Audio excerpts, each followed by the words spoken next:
Ketemu lagi di Hotroom, banjir longsor di mana-mana. Pak Yayat pengamat apa ini, ahli tata kota ya? Iya. Ya. Kenapa di PIK itu kok nggak ada banjir ya? Padahal itu di pinggir laut. Ya. Ya, apa penyebabnya itu? Kenapa daerah mana lagi Jakarta yang rawan? Coba. Ini terkait properti Bang ya. PIK itu sejarahnya mereka punya sistem polder. Ya. Jadi ada kolam untuk menampung, jadi dia terlindungi. PIK itu sebetulnya PIK 1 sudah mempersiapkan itu. PIK 2 juga sedemikian. Nah, sebetulnya Jakarta di tata ruang 2010 skenario untuk polder sudah disiapkan di wilayah tengah itu, tapi selalu terhambat pada pembebasan tanah. Jadi persoalan Jakarta ini untuk mengatasi infrastruktur banjir itu adalah persoalan pembebasan tanah, pemindahan orang, penyediaan pemukiman baru, dan itu terhambat. Jadi selain di PIK itu penampungan air itu di daerah lain di Jakarta belum ada? Ada beberapa tempat yang sudah ada sistem polder itu. Jadi sistem polder itulah yang sudah disiapkan, tetapi efektivitasnya hanya untuk per kawasan atau per wilayah. Nah sekarang yang menjadi pertanyaan gini Bang. Ada masalah besar di Jakarta ini. Sistem pengendalian banjir Jakarta yang tahun 73 sudah tidak efektif. Karena apa? Karena kapasitasnya sudah tidak sesuai untuk menampung intensitas curah hujan yang makin tinggi, perubahan bentang alamnya. Menurut evaluasi JICA dan tahun 2097 dan 2027 di PNPU harus ditingkatkan 3 kali sampai 4 kali. Jadi apa yang ditingkatkan? Kapasitas dari sistem pengendalian banjir, misalnya Ciliwung harus dinormalkan, kali-kali dikeruk, diperbesar, pintu air Manggarai dari 2 jadi 3, rumah pompa ditingkatkan. Kenapa ini penting Bang? Karena satu Bang, kita ingin tahu sebetulnya kapasitas drainase Jakarta itu untuk menampung intensitas curah hujan berapa? Antara 150 atau 120. Hujan sekarang makin ekstrim. Jadi ketika hujannya makin besar Bang, dia sudah tidak mampu dan mengatasi. Misalnya contoh, pompa-pompa kita itu kalau 24 jam udah nggak efektif, sementara air makin besar. Makanya muncullah konsep modifikasi cuaca. Mengapa modifikasi cuaca? Minimal untuk mengurangi intensitasnya. Berapa besar? Menurut BMKG, potensi menguranginya 20-30%. Jadi konsep ini persis seperti dengan cara menabur garam. Konsep ini Bang persis kayak paracetamol Bang. Paracetamol. Kenapa itu? Menurunkan tensinya, tapi tidak mengobati. Tidak mengobati karena kerusakannya udah parah. Jadi ketika sistem sudah tidak efektif, daripada gubernur dimarahi warga karena air tergenang banyak, tidak surut-surut, karena volumenya makin besar, maka modifikasi cuaca dipilih secara pilihan untuk mengurangi. Jadi tidak menyelesaikan masalah. Dan anggaran cukup besar. Kalau kita dapat isu kan hampir 31 miliar. Jadi ibaratnya ketika di darat kita gagal, kita ngotak-ngatik langit sekarang. Itu persoalan besar. Jadi masalah kita adalah persoalan kerusakannya sudah semakin parah, resapannya hilang. Jakarta ini tinggal berapa RTH-nya? Tinggal 7% ruang terbuka hijaunya. Sudah semua dari batu, tembok, beton begitu? Semua sudah itu. Lihatlah peta ruang Jakarta, hampir merah semua. Salah siapa nih? Ya kita nggak tahu. Ingat Bang, tahun 2027 nanti Jakarta itu 5 abad. Artinya sudah 500 tahun tapi banjir nggak pernah terselesaikan. Tidak pernah terselesaikan. Tidak pernah. Bahkan Belanda pernah membayangkan Jakarta itu ditangani kayak Amsterdam, membuat kanal tuh. Kayak Amsterdam, Rotterdam, ujungnya tetap terendam Bang.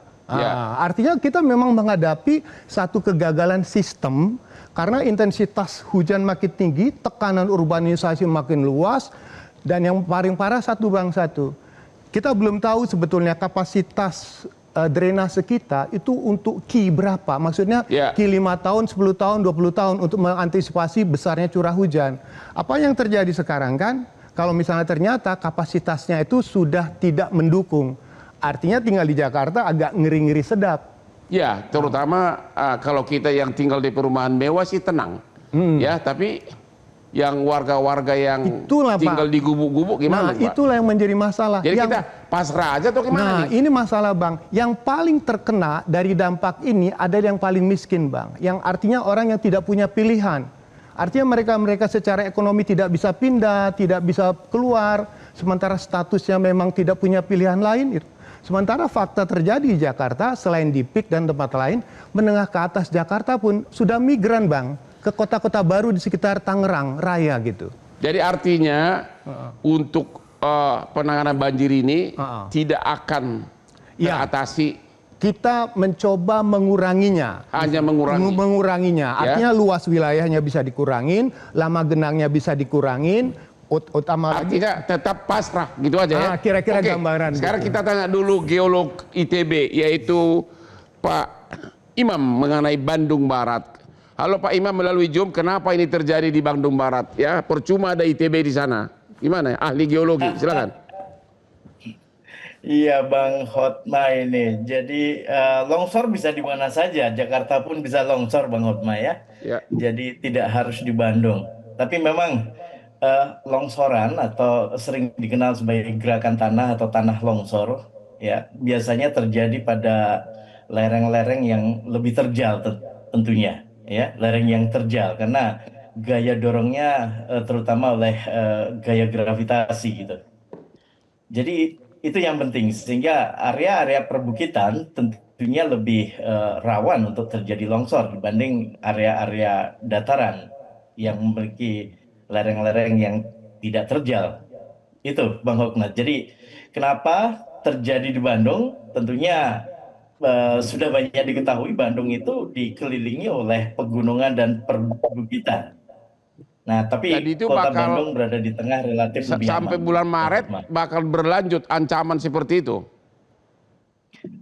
Em, ya, bagi proses kejadian longsoran, ya memang salah satu yang mempengaruhi atau juga sering kali kalau hujannya sangat besar atau bahkan ekstrim, hujannya sangat lebat atau ekstrim, saya sebut sebagai faktor pemicu.